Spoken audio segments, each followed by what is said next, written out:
Olá, bom dia! Todos os dias as empresas abrem as portas com um grande desafio: fazer ainda melhor as tarefas de cada líder e colaborador.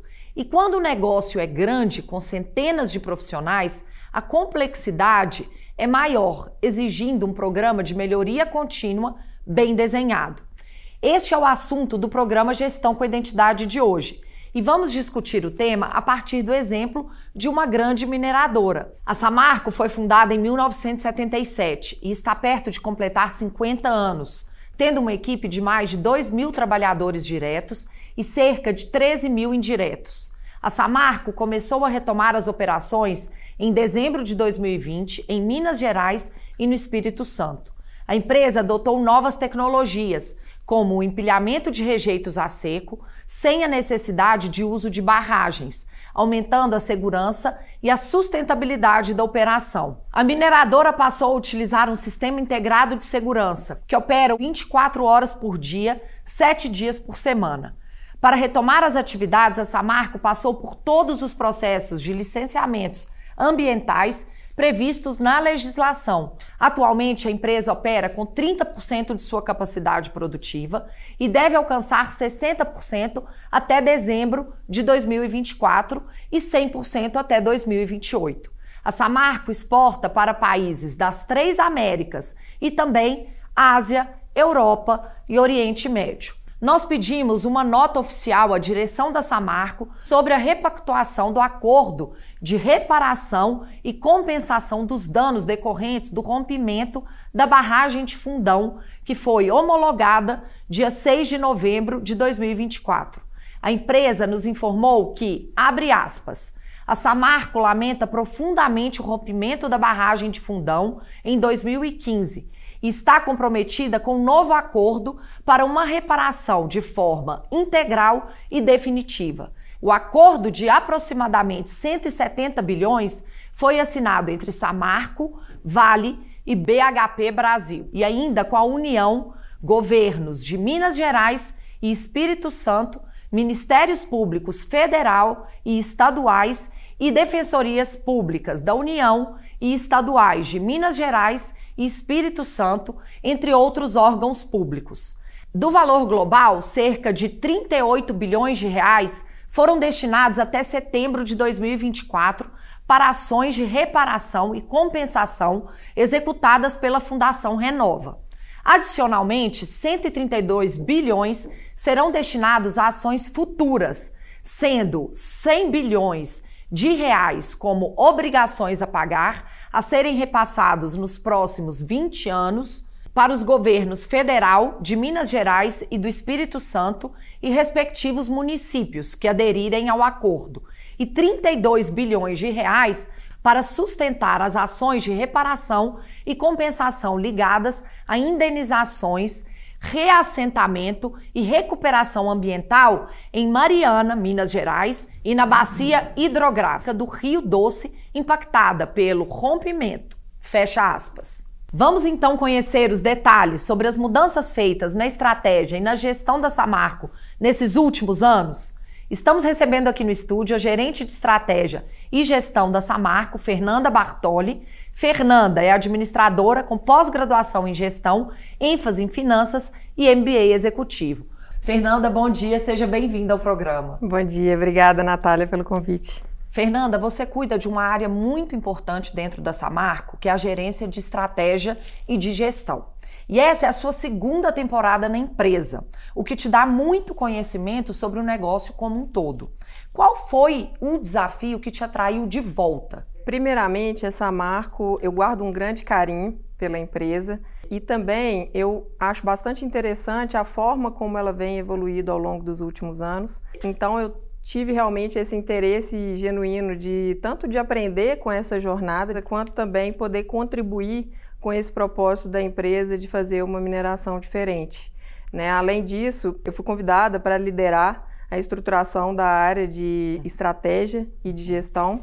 Estratégia no que tange ao monitoramento, a análise de cenários para a retomada integral das atividades, mas também a área de PMO estratégico, que conduz todas as iniciativas desdobradas a partir da estratégia, e também a área de gestão, né, com todo o trabalho de melhoria contínua e estruturação de gerenciamento da rotina. Fernanda, então vamos começar contando um pouco sobre o que você faz para ajudar a Samarco a definir a estratégia, que é o caminho por onde o negócio vai passar para alcançar os seus resultados nos próximos anos. Você e sua equipe começam analisando os cenários? Exatamente. O trabalho com a estratégia, ele inicia com workshops que promovemos com todas as áreas de negócio, né? Então a gente faz trabalhos específicos de levantamento de iniciativas potenciais, faz um processo de seleção por nível de maturidade e aí a gente classifica essas iniciativas e compõe em cenários de negócio. Toda essa composição de cenários, ela na sequência, ela é detalhada pelas equipes de planejamento de mina, financeiro, engenharia, para a composição de planos de negócio, né? Então, chegamos a cenários em níveis de maturidade diferentes, desde um nível de maturidade mais alto, que é o que a gente chama de plano base de negócio, um nível de incerteza moderado, que é o plano otimizado, e níveis de incertezas maiores, né, com iniciativas mais amplas, que a gente estabelece então o plano transformacional. Considerando o período dos próximos 10 anos, o que você pode compartilhar sobre a nova estratégia da Samarco? Eu não poderia deixar de citar o desafio que a gente tem em relação ao acordo de repactuação que acabou de ser firmado entre a Vale, BHP, Samarco e Poder Público, para garantir um processo de reparação célere, justo para todos os atingidos. E agora nós temos esse desafio de trazer, né, de fazer a transição desse processo de reparação e para isso todos os esforços e prioridades estão voltados para que a gente consiga de fato garantir a execução desse processo. Além disso, um ponto muito importante da estratégia da empresa é a gente garantir a retomada das operações. A gente até o final do ano tem uma meta de atingir 60% e em 2028 atingir 100% da produção. E além de tudo isso, garantir que de fato a gente consiga implantar todos os processos de empilhamento a seco, né, relacionados à geração de rejeitos da empresa. A Samarco ela tem tido um propósito muito importante, né, de garantir e fazer uma mineração diferente. A estratégia, de fato, ela deve vir a favor desse propósito e garantir, de fato, que a gente tenha subsídios técnicos, mas também as pessoas, né, envolvidas, preparadas, né, uma empresa cada vez mais segura, mais responsável e mais sustentável, de forma a garantirmos o nosso propósito. Fernanda, nossa equipe de consultores, liderada pelo Newton Júnior, começou a trabalhar com vocês para implantar um programa de melhoria contínua. Qual é a importância desse movimento e qual a periodicidade com a qual ele deve ser feito? O Aquila tem estado conosco na nossa jornada de gestão, tanto na estruturação do programa de melhoria contínua, quanto também em estruturação de processos de gerenciamento da rotina com as áreas críticas do negócio. É muito importante que haja esse trabalho de coaching metodológico e acompanhamento mensal relacionado à evolução desses programas, desses projetos que estão ali estabelecidos. Então, mensalmente, a gente tem essas rotinas com as áreas de negócio e, além disso, o Aquila também suporta com treinamentos para esses líderes de projetos para a evolução, tanto em análises estatísticas, em método, em questões diversas que ajudam a impulsionar o programa de uma forma geral. E ao final de cada ciclo a gente tem então o programa de reconhecimento daqueles projetos que tiveram melhor desempenho ao longo do ciclo, né, e capturaram um melhor resultado tanto do ponto de vista financeiro, mas também de sustentabilidade do negócio, que é um dos nossos propósitos.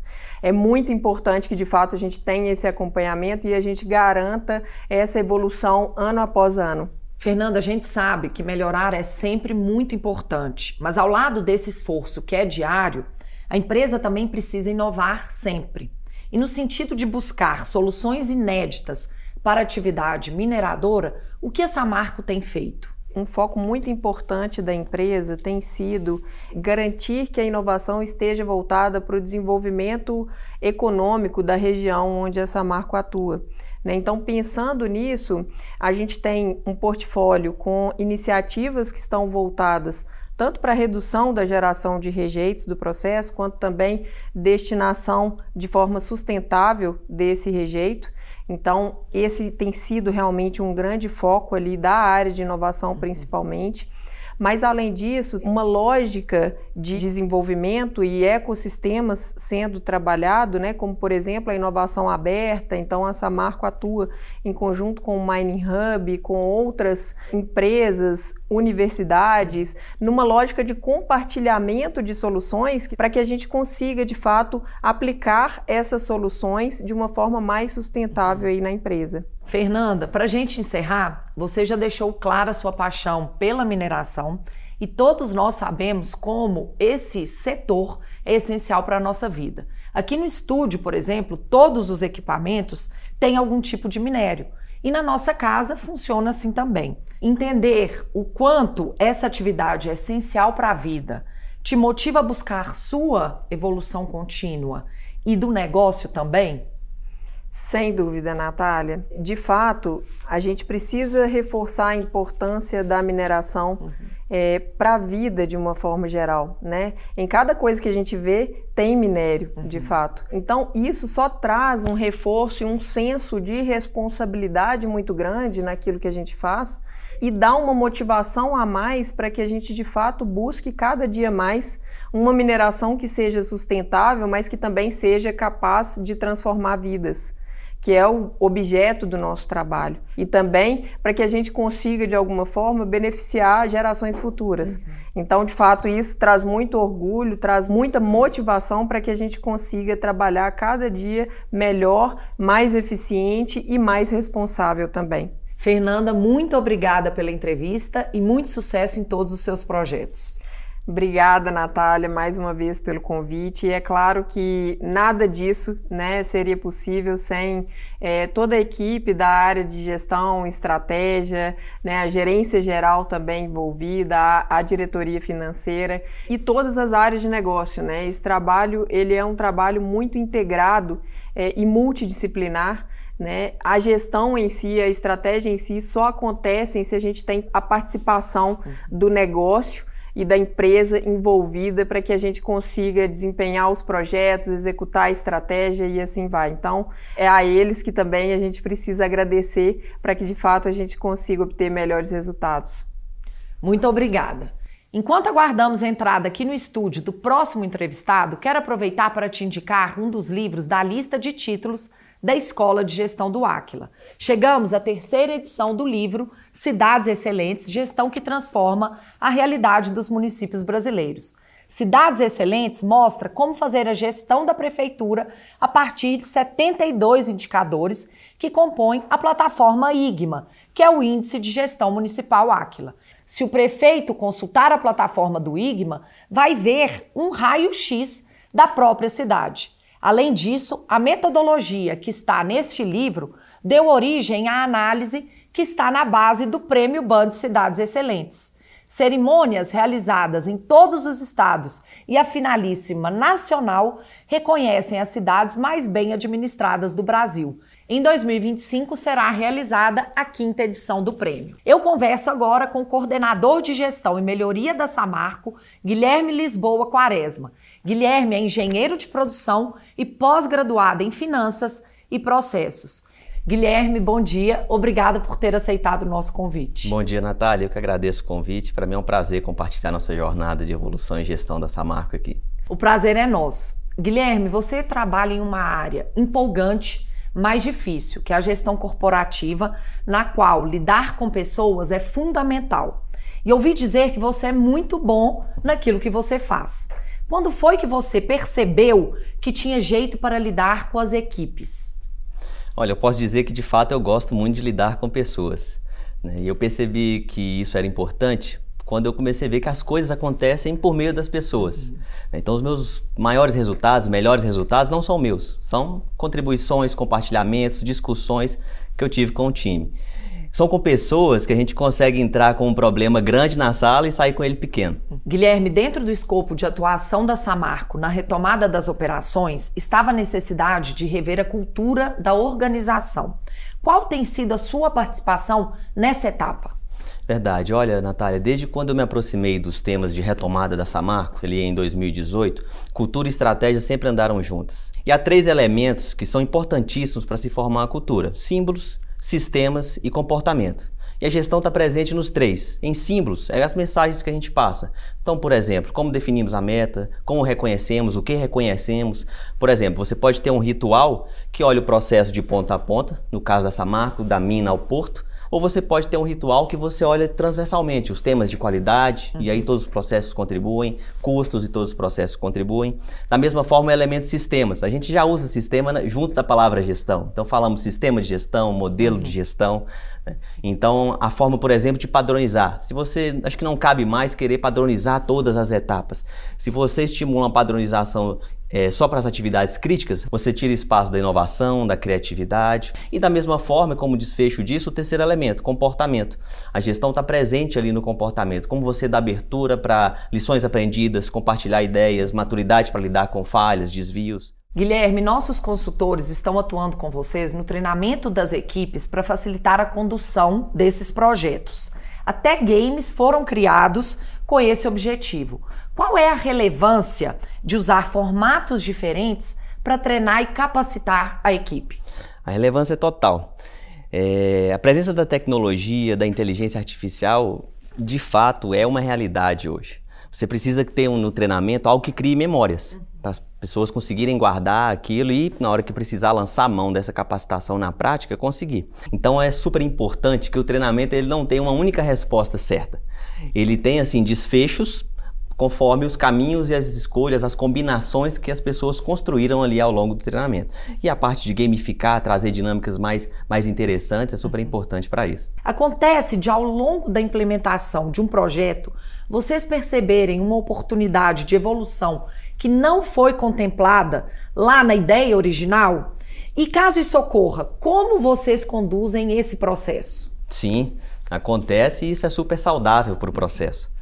Naturalmente é importante concluir, fechar ciclos, até mesmo para evitar retrabalhos, não gerar confusão na clareza de prioridades. Mas isso acontece e é super saudável. Quando surge uma nova ideia, de maneira geral, a gente avalia ela sobre 3 critérios. O primeiro critério é do nível de complexidade. Se o conhecimento, a tecnologia necessária para aquela ideia é acessível, é disponível ou precisa ser desenvolvida. Um outro critério é sobre o resultado e escopo. Então, se há uma clareza de resultado esperado, uma clareza de escopo daquela ideia. E o terceiro critério é orçamento, se cabe no orçamento, se cabe no bolso ali daquele ciclo orçamentário. A partir daí a gente consegue direcionar essa nova ideia, se ela é uma simples execução, um ver e agir, se ela é um estudo que ainda precisa ser desenvolvido, se ela é um projeto que já pode entrar em fase de amadurecimento, ou se já é até algo mais maduro que pode partir para a execução. Guilherme, um dos trabalhos dos nossos consultores está na retomada das atividades do concentrador, que é aquela área da planta onde o minério passa por beneficiamento. Por agora estão sendo definidos os indicadores. Explica para a gente como está sendo feito todo esse processo. Realmente, a gente está junto com a Aquila há algum tempo, E a gente esteve junto na definição do modelo de gestão que a gente ia retomar, na estruturação do programa de melhoria e agora num processo de mergulhar na rotina no concentrador. E por que o concentrador? É porque a partir desse momento em que a gente alcança os 60% de produção, a gente tem o concentrador como etapa gargalo. E por isso a gente está começando por ele. Então os indicadores, a gente está seguindo o desdobramento da estratégia e estabelecendo gatilhos, limites, fazendo análise estatística dos resultados para que todo ganho nesse processo, sendo ele gargalo, vira um ganho direto na produção final. Guilherme, e os nossos consultores estão atuando com vocês também em outras áreas, como por exemplo o setor comercial. Que melhorias vocês buscam fazer nesse sentido e os desafios e os rituais de cada área nesse processo de evolução, eles são diferentes? Olha, os desafios são alinhados, mas são sim diferentes. Junto com o desafio de produzir mais, produzir o dobro em 25 em relação a 24, vem o desafio de vender mais. Então a gente está reconquistando o espaço no mercado. Então ter os processos comerciais com excelência, na capacidade e velocidade de resposta, na proximidade com o cliente, na conexão entre o cliente e os nossos processos, desenvolvimento de novos produtos, é essencial para manter competitivo. né? Então, ferramentas, por exemplo, como fluxo de informação e cadeia de ajuda, auxiliam muito nesse desafio de tornar os processos comerciais competentes e flexíveis suficientes para atender a necessidade do cliente. Guilherme, estamos caminhando para o encerramento da entrevista, mas eu gostaria de te fazer mais uma pergunta. Falamos tanto sobre criar padrões e processos confiáveis de trabalho, mas como que a gente faz para garantir que esses padrões sejam revisados na hora certa? Legal, eu gosto de dizer que a etapa de padronização, ela serve para reduzir as frustrações. Eu vou te explicar o porquê. Em projetos, por exemplo, como você tem um projeto, às vezes você passa toda aquela jornada de analisar, executar as ações, mas se ao final você não padroniza, entrega para a rotina algo padronizado, estruturado para a turma que vai executar e dar continuidade daquilo, a chance de você perder as melhorias assim que você virar as costas é altíssima. Mas se você cumpre essa etapa de padronização, a chance de sucesso é quase garantida.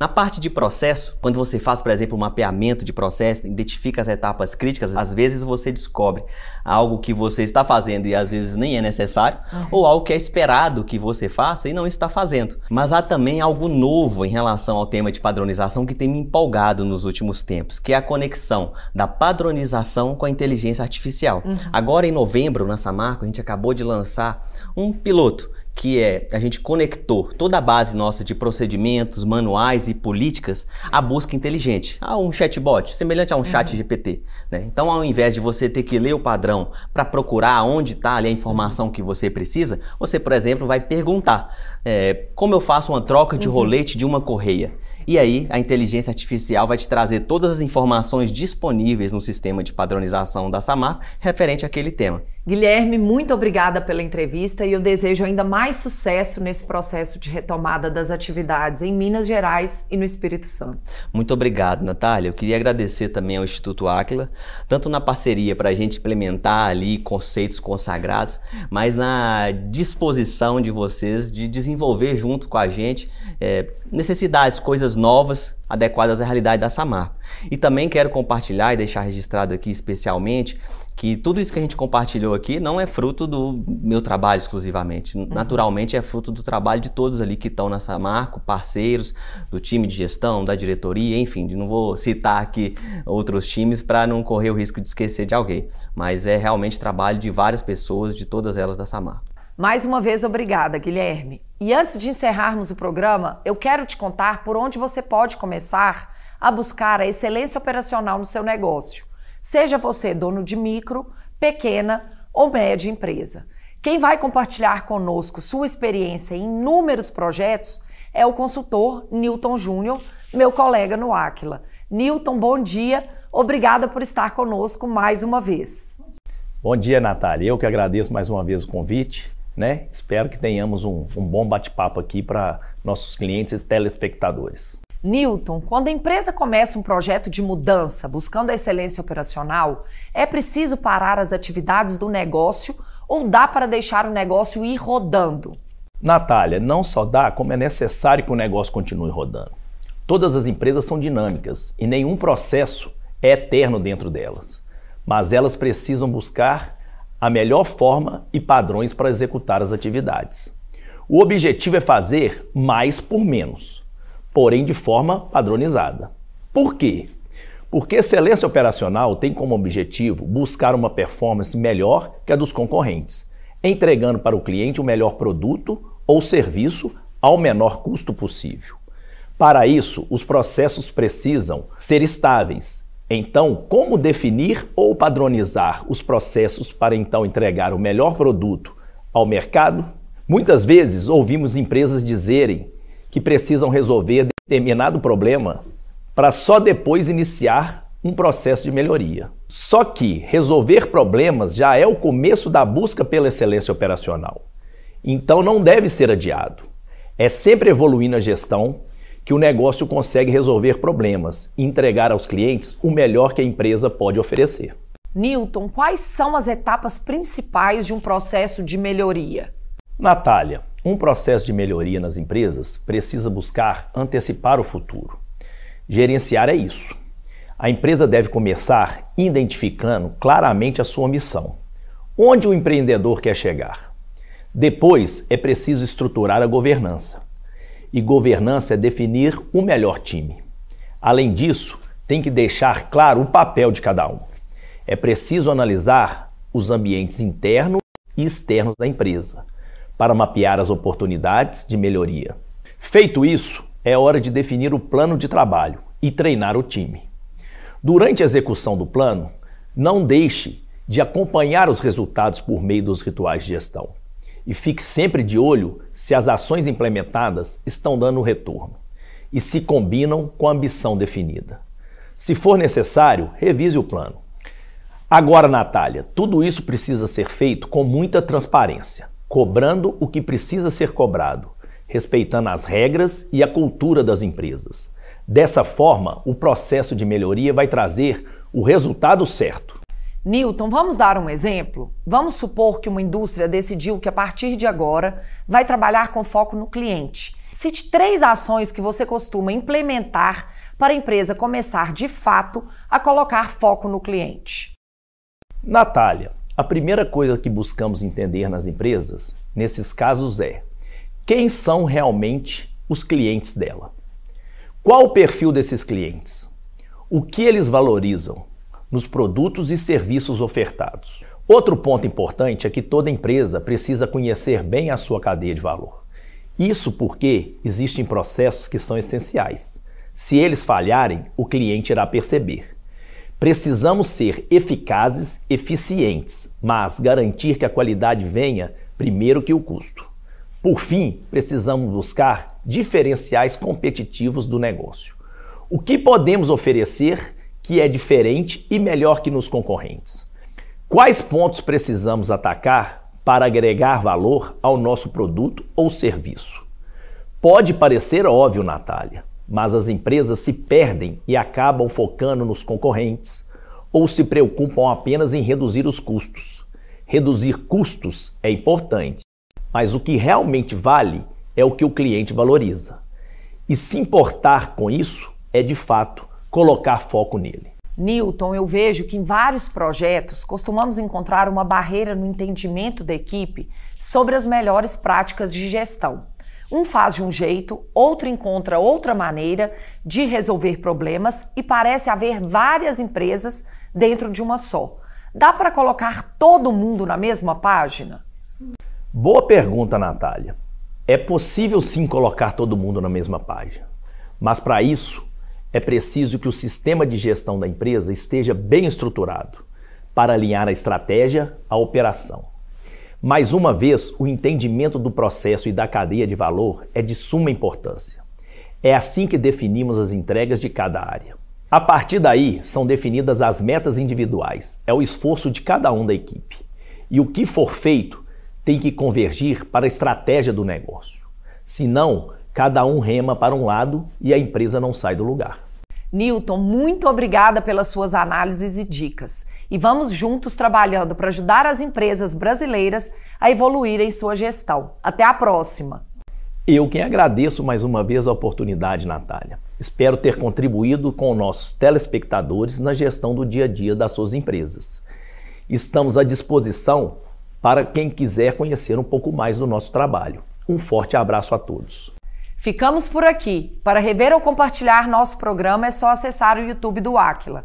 Querendo falar com os nossos consultores, estamos acessíveis pelas redes sociais ou pelo nosso site. Semana que vem estaremos de volta com mais técnicas e cases para te ajudar a ser um gestor excelente. Obrigada pela audiência e até lá!